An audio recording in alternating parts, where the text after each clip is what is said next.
De février à mars 2019, sur l'ensemble des plateformes de Choc FM et de nos partenaires médias, découvrez les meilleures pratiques en matière de protection des données personnelles. Souriez, on vous observe. Bonjour et bienvenue dans notre série Vie privée 2018. Dans le monde numérique dans lequel nous vivons aujourd'hui, il est parfois difficile de savoir ce qu'il advient de nos données personnelles. Que se passe-t-il lorsque je remplis un formulaire sur Internet? Ou encore si j'active mes données de géolocalisation sur mon téléphone portable?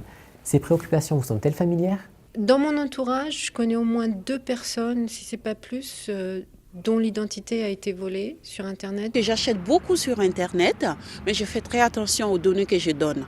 Et je passe tout mon temps à supprimer les cookies et l'historique sur mes appareils parce que je n'ai pas envie de recevoir sans arrêt des publicités en référence à mes recherches. Je reçois énormément de mails, de spam, de publicité sur des sites que j'ai déjà au préalable regardés, des achats que j'ai pu faire sur Internet, et c'est vraiment une pollution visuelle tous les jours sur les boîtes email et sur les réseaux. Comment profiter pleinement des plaisirs du numérique tout en protégeant sa vie privée? Élément de réponse et des chercheurs et des experts des 4 coins du Canada. Avec le développement de l'intelligence artificielle, ces données ont une grande valeur. Les gens ne sont pas assez informés et il faudra certainement du temps pour que l'on réalise, et peut-être il faudra une grande catastrophe dans le futur, comme des fuites de données privées, pour que cette prise de conscience ait lieu.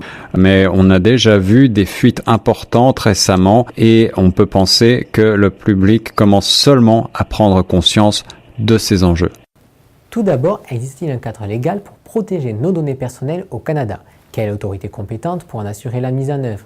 Pour notre premier rendez-vous aujourd'hui, nous allons nous intéresser au rôle du commissariat à la protection de la vie privée. Pour l'heure, je reçois Carla Solier, notre experte juridique, qui va répondre à nos questions.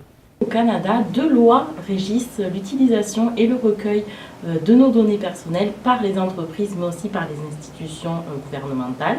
Donc tout d'abord, il y a la loi sur la protection des renseignements personnels qui porte sur le traitement des renseignements personnels, dans ce cas-là pour les ministères et les organismes fédéraux.